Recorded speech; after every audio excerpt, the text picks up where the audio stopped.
चांद है। ये कौन चांद है? 3 तारीख को शब बारात है। आज 27 है, लगभग 4, 5, 6 दिन के बाद 3 तारीख को शब बारात है। शब बारात में करना क्या है आप लोग सब जान रहे हैं। शब बारात में ज्यादा से ज्यादा इबादत करना है।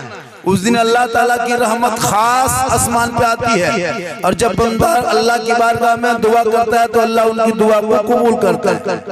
इसलिए शब बारात के दिन अपने अपने घरों में कुरान पढ़ना, और ना पढ़ सके तो पढ़ने वाले को घर पे बैठा के पढ़ाना। माँ बाने तू भी कुरान खोलना, चांद देख करके कम से कम 2-4 दिन तो पढ़ लेना। पूरा साल तो कुरान समेट के अलमारी में बंद, हाथ में मोबाइल, पास में रिमोट, सामने LCD। कब मोबाइल तुम कब कुरान खोल के पढ़ती हो? ना जुमा के दिन पढ़ी, ना जुमरात को पढ़ी, ना मंगल को पढ़ी, ना सोमवार को, ना किसी त्योहार में, बस चुपचाप बांध के रख दिया।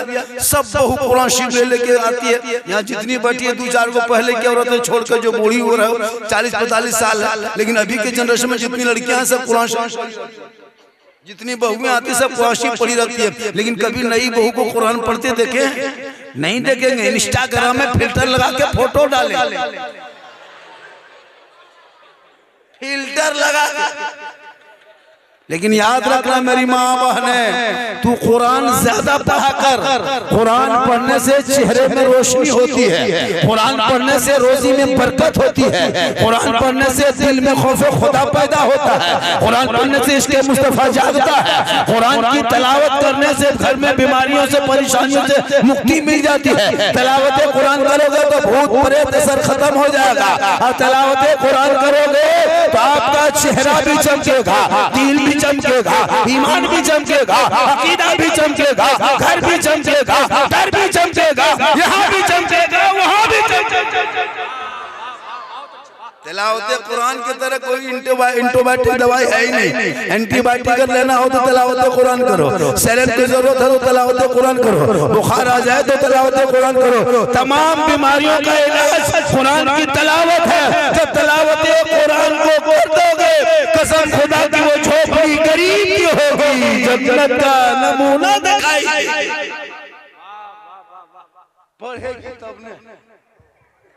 पढ़ेगी तब औरतें कुरान कब पढ़ेगी? शब बारात में निकालेगी और एकदम दरवाजा के सामने चटाई बिछाएगी, ताकि गांव वाला लोग देखे कि फलना बहू पढ़ा लिखा। एकदम दरवाजे के सामने निकाल के मथवा हिलाए,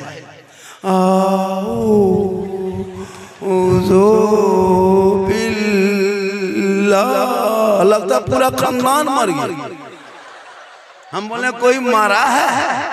मल्लाए मौलाना से कोई मारा नहीं, लेकिन जैसे बहू पढ़ रही है लगता है कोई मरे।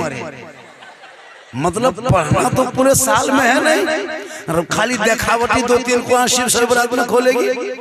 अलीफ लाम मीम, लगता मिर्गी बीमारी जंगलों में, बयाबान में पढ़ो, गिर पड़े हैं तो मैदान में पढ़ो। ये बेखबर नजूमी तुम्हें क्या बताएंगे कल होने वाला क्या है, ये कुरान में पढ़ो। कुछ नहीं। शब बारात के शब में ये हमारे 2-4 गोलमा किराम है, इमाम साहब है, हाफिज जी है, यही लोग आपको काम आएगा। ना आपका बेटा काम आएगा, ना पोता काम आएगा, ना डॉक्टर काम आएगा, ना इंजीनियर काम आएगा, ना प्रोफेसर काम आएगा, ना मास्टर काम आएगा, ना वकील काम आएगा। कोई थोड़ी देर सुनिए, बहुत देर तक बड़ा अच्छा बैठे हैं। जब भी जलसा हो इसी अंदाज में बैठना। जब कोई शायर पढ़े, नाज़ शरीफ कितनों पढ़े, लेकिन आपको कुछ बोलना नहीं। जब शायर बेहोश होकर गिर जाए तब ला इलाहा इल्लल्लाह, एक गिलास पानी मुंह में दे देना, घर फोन कर देना कि हजरत को उठा के ले जाइए। जब शायर पढ़े तो आप भी पढ़े। मेरे मुस्तफा का जैसा न हुआ, न है, न होगा। क्या शेर है हजरत, सुपर हिट। मतलब मेरे मुस्तफा का जैसा ना हुआ, न है, न होगा, कोई उनसे बढ़ के रुतबा न हुआ, न है, न होगा। सरयार शाह खुद खुदा ने कहे हबीब आओ, कोई हम में तुम में पर्दा न हुआ न है न होगा। और शाह अंबिया को हमने जो अता किया है कौसर, किसी और का ये हिस्सा न हुआ न है न होगा। और उर्दू में नात सरवर कोई क्या कहेगा जौहर, कोई दूसरा रजा सा न हुआ न है न होगा। हर की मोहम्मद से वफा तूने तो हम तेरे हैं, ये जहां चीज है क्या लौहो कलम तेरे हैं। और मोहम्मद की मोहब्बत दीने हक की शर्त अव्वल है, इसी में हो अगर खामी तो सब कुछ नामुकम्मल है। थोड़ी देर सुनिए जलसे का नाम शहनशाह बगदाद कॉन्फ्रेंस। बगदाद का शहनशाह कौन है? पिराने पीर बड़े पीर दस्तगीर रोशन जमीर शेख अब्दुल कादिर जीलानी। कौन गौसे आजम? वो गौसे आजम जो इशा में वजू कर लेते और उसी वजू को रख लेते और 40 साल तक उसी वजू से नमाज पढ़ने वाले को बड़े पीर कहते हैं। जो 16 साल तक एक पाँव में इशा और फजर के बीच में एक पाँव को उठा देते, एक पाँव में खड़ा रहते, कुरान को हाथ में लेते, मुकम्मल तिलावत करने लगते और फजर तक तिलावत मुकम्मल कुरान कर दे, उसी को अब्दुल कादिर जीलानी कहते हैं। 11 साल तक पैदर पे लगातार रोजा रखे, उसी को गौसे आजम कहते हैं। जिनके घर में चोर मगरिब में घुस जाए और फजर में वली बन के लौटे, उसी को बड़े पीर शेख अब्दुल कादिर जीलानी कहते हैं। डूबी हुई कश्ती को 12 साल की मुद्दत गुजरने के बाद दुल्हा दुल्हन समेत दोनों को साथ उठा के हाजिर कर दे, उसी को गौसे आजम पिराने पीर बड़े पीर दस्तगीर रोशन जमीर शेख अब्दुल कादिर जीलानी कहते हैं। थोड़ी देर सुनना है, सिर्फ सुनना, करना कुछ नहीं, खाली सुनना। आज तक सुनिए रे, आज तक कम जलसा सुने। हर मोहल्ले में महीना में 3-4 मिलाद शरीफ हमारे उलमा किराम हमेशा बयान करते हैं। जुम्मा के दिन तकरीर यूट्यूब में, यहाँ मौलाना वहाँ मौलाना, पाकिस्तान नेपाल गुजरात भूटान जहाँ हर मौलाना तकरीर सुनिए लिए। आज भी झारखंडी बाबा को सुन भी लीजिए और देख भी लीजिए, क्योंकि लोग झारखंडी को अभी के दौर में सुनना कम, देखने के लिए ज्यादा बुलाता है। एक आदमी बोला बाबा हम क्या करें, मोबाइल खोलते हैं तो एक रील के बाद आप ही निकलते। हम बोले आपके मोबाइल में हम निकलते ही कमाल क्या है, हम अपना मोबाइल खोलते तो हम खुद ही निकल जाते। तो ये अल्लाह का करम है, ये मेरी माँ की दुआ है। ये हमारे उलमा किराम बैठे हैं, कोई किसी से कम नहीं है। इन लोगों की तकरीर ज्यादा सुना कीजिए और इन लोगों को ज्यादा बुलाया कीजिए, इनाम भी ज्यादा दीजिए, नजराना भी ज्यादा दीजिए इन लोगों को।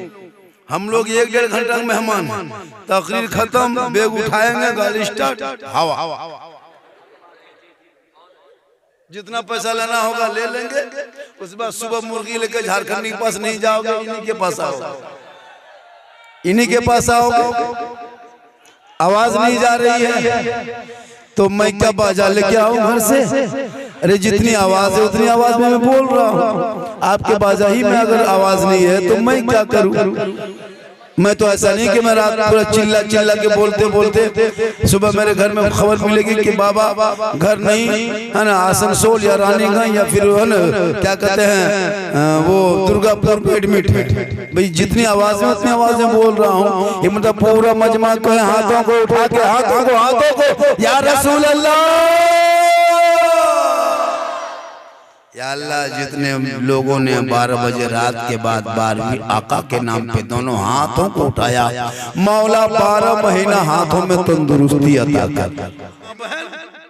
तो अपने आप को बचा, तो अपनी आवाज को कमजोर कर। यानी शोहर जब बुलाए तो शोहर से कभी ऊंची आवाज में बात नहीं करना। जो औरत शोहर के घर रहते हुए ऊंची आवाज में बोलती है, उस औरत के रहते हुए उसके शोहर की कमाई में बरकत नहीं होती। सुने मेरी माँ बहन, अगर आपके शोहर से ऊंची आवाज में नहीं बोल, जैसे आपका शोहर घर में है, आप किचन में खाना पका रही है, शोहर बेडरूम में है, कोई काम कर गया आपको बुला लिया, फलना की माँ कहाँ है, कहाँ है बुला लिया, तो आपको किचन से आवाज नहीं देना है, बल्कि वहां से निकल के गैस है तो गैस बंद कर दो, कोई सब्जी उछाला उसको उतार दो, वहां से आके शोहर को कमरे में आके धीरे से शोहर को देख के क्या कुछ काम था, कुछ कर रहे थे, मतलब इतनी आवाज में बोलना कि शोहर सुन सके। ये है शरीयत, ये है कानून। अब उस घर में उस औरत के रहने से बरकत होती है। अब आजकल ऐसा करेंगे, आप अगर बेडरूम में है, बीवी किचन में, आप कभी आवाज दीजिए फलना की माँ कहाँ है, आपके लाल बाजार में नहीं, यहाँ बहू बेटी बेचारी सब धुल के धुली हुई है, इस सब बात ऊपर। तो मेरी माँ बहन, कभी भी शोर से ऊंची आवाज में बात न करना। बीवी के लिए शोहर की रजा है और बेटों के लिए माँ बाप की रजा है। माँ बाप राजी होंगे, रब राजी होगा, और रब राजी होगा तो पीर फकीर वली नबी सब राजी होगा। खुदा के वास्ते अपने औलादों को पढ़ा दो। शहनशाह बगदाद कॉन्फ्रेंस लाल बाजार गांव के लोगों ने इतना बड़ा जलसा सजाया है। अब आज के बाद शब बरात में, सुनो मेरी माँ बहन, शब बरात में, शब बरात से सलाम शुरू करना। आप रोजा रखेंगे शब बरात में 3 और 4, 3 तारीख और 4 तारीख को रोजा, एक 3 को रोजा होगा, एक 4 12 रकत नमाज पढ़ेंगे। क्या रकत पढ़ना है? 600 तस्बीह, उसके और भी ज्यादा पढ़ सकते हैं, जितने रात में पढ़ सकते हैं कुरान पढ़ सकते हैं। और अगर जो कुरान जैसे कि हम लोग मगरिब के बाद सब मोहल्ले में पहुंचना, मस्जिद में तमाम लड़के और लड़कियां कुरान खानी, घर घर में कुरान खानी करो। जो इमाम साहब है उनको कहिए कि हमारे घर में कुरान पढ़ा दे। 10 बच्चियां जाएंगे आपके घर में कुरान पढ़ेगी। जिसके मोहल्ले में, जिस मोहल्ले में बच्चियां पढ़ी लिखी होती है, शब बरात में उनको सब बुलाता है, खाना खिला के कुछ दे दीजिए और उनको पढ़वाइए। घर में कुरान पढ़ाना बहुत जरूरी है। शब बरात के शब, शब बरात के रात में, अभी शब बरात के चांद में, पूरे चांद में कुरान पढ़वाइए, कुरान खानी करवाइए। आप जिस बाप के मकान में रहते हो, बाप ने घर मकान बना के चला गया, कब्रिस्तान में पड़ा है, अब उसका बेटा बहू से कब्जा किया, तुम रहते हो, कम से कम हक तो बनता है कि बाप के नाम पे साल में एक दिन कुरान खानी कर दे।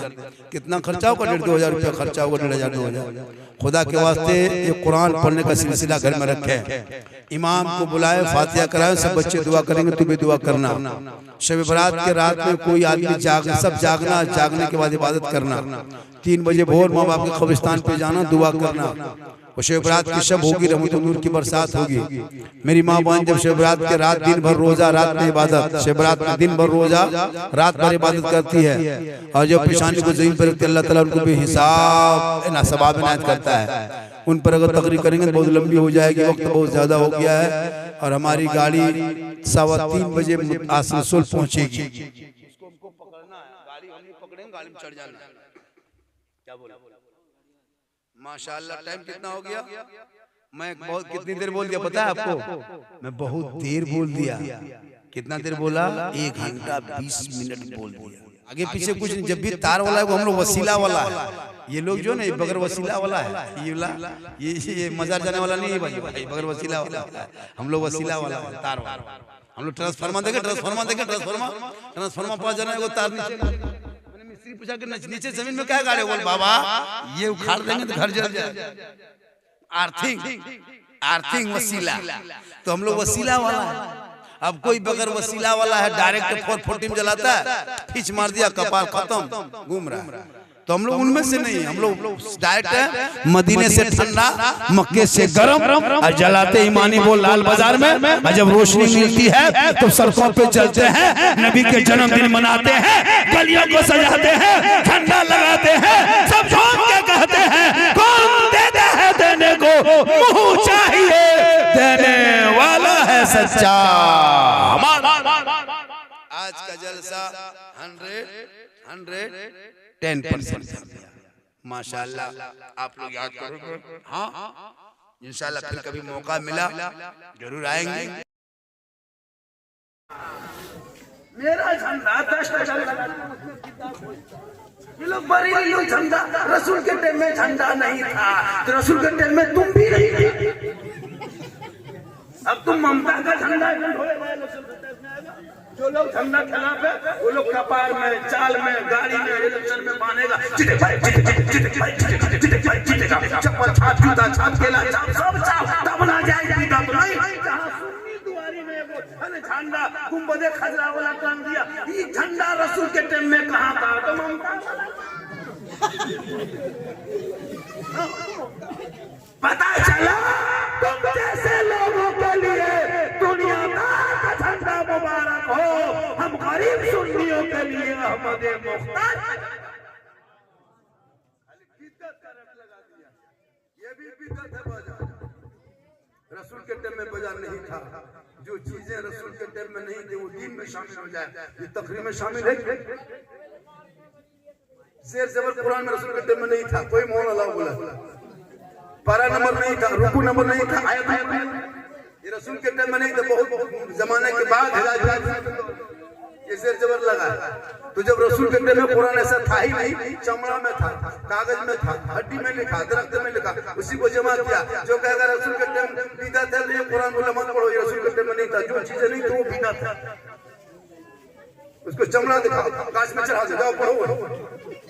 पता चला हर चीज बिदअत और शिर्क से मत जोड़ो, हम लोग भी पढ़े। अब शिर्क किसे कहते सुन लो, खुदा के अलावा, अल्लाह के अलावा किसी को सजदा करना या खुदा समझना ये शिर्क है। शिर्क करने वालों को मुझको और वो गुनाह माफ है। इंशाअल्लाह फिर कभी जिंदगी सलामत रही तो इसी मौजू पे गुफ्तगू होगी। अल्लाह ताला की बारगाह में दुआ करता हूँ, मौला कदी लाल बाजार वालों ने चंदा सबने किया है, पूरा गांव मिलकर किया है, तभी जलसा हुआ लगभग पूरा गांव। कितनी मेहनत की, मेहमान भी गांव गांव मेहमान भी आया, ये जलसा ही बहाना होता है। और वो मेहमान जो आते हैं तो अल्लाह के रसूल फरमाते हैं जिस घर में मेहमान आता है बरकत होती है। मेहमान आना, बेटी पैदा होना या पानी पड़ना, ये अल्लाह की रजामंदी। आज आपके घर में मेहमान आया, कितना सुहाना लगा, कितना 5 मेहमान 6 मेहमान सब आया तो मेहमान आने में बरकत। आज आपके घर में पुलाव बनाए, बिरयानी बनाए, सलाद बनाए, पापड़ बनाए, मेहमान था तो पता है आलू चोखा है, मेहमान चला गया बरकत। मेहमान आना बरकत है, मेहमान आए तो मेहमान के साथ खाओ। बेटी पैदा हो तो अल्लाह की रजामंदी, बेटी पैदा हो तो खुश होकर अल्लाह तुमसे राजी है। लेकिन नहीं, बेटा पैदा होगा तो मोटरसाइकिल हजरत हजरत क्या हुआ रे, क्यों चिल्लाते हो? चलिए घर चलिए, क्या हुआ? बेटा हुआ है, बेटा चलिए।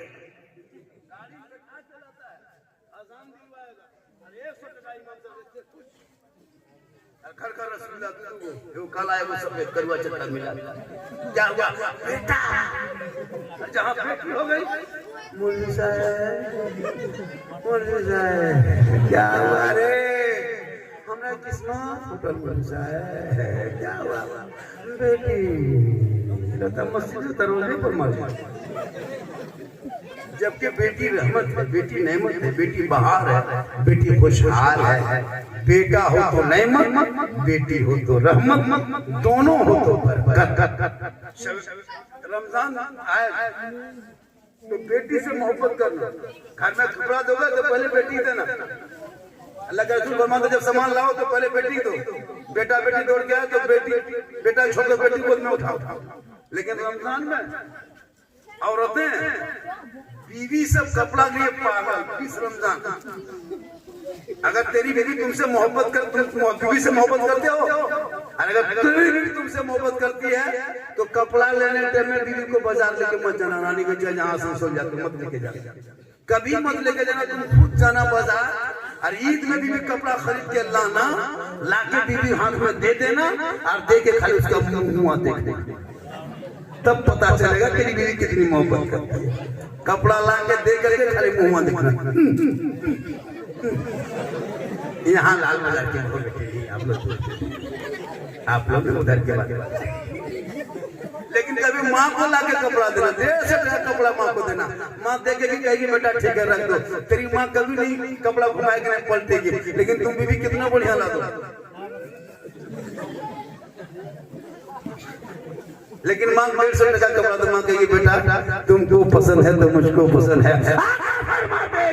माँ के कदमों के नीचे जन्नत है, बाप जन्नत का दरवाजा। इंशाअल्लाह फिर कभी जिंदगी सलामत रही, मुलाकात होगी। मेरी तकरीर से ज्यादा सुनना हो तो YouTube चला जाना। कहाँ जाना, कहाँ जाना? YouTube चला जाना। YouTube जाके सुनना तो इंशाअल्लाह बहुत सारी तकरीरें आपको मिल जाएगी। एक जगह बोलती है YouTube चला जाना तो बड़ा दिख रहा था झारखंडी बाबा YouTube रोहनाथ की तरफ है कि पुरलिया तो इंशाअल्लाह फिर कभी जिंदगी सलामत रही, मुलाकात होगी। पूरा मजमा दिल से, आत्मा से, हृदय से, कल्प से, जिगर से, प्रेम से, एकता, समानता, समता, मानवता, दिल की अथाह गहराइयों में उतर कर सब मिलकर झूम कर मेरे साथ मिलकर कलमा हक पढ़ ले ला इलाहा, सब पढ़ ला इलाहा इल्लल्लाह मुहम्मदुर रसूलुल्लाह। अस्सलाम।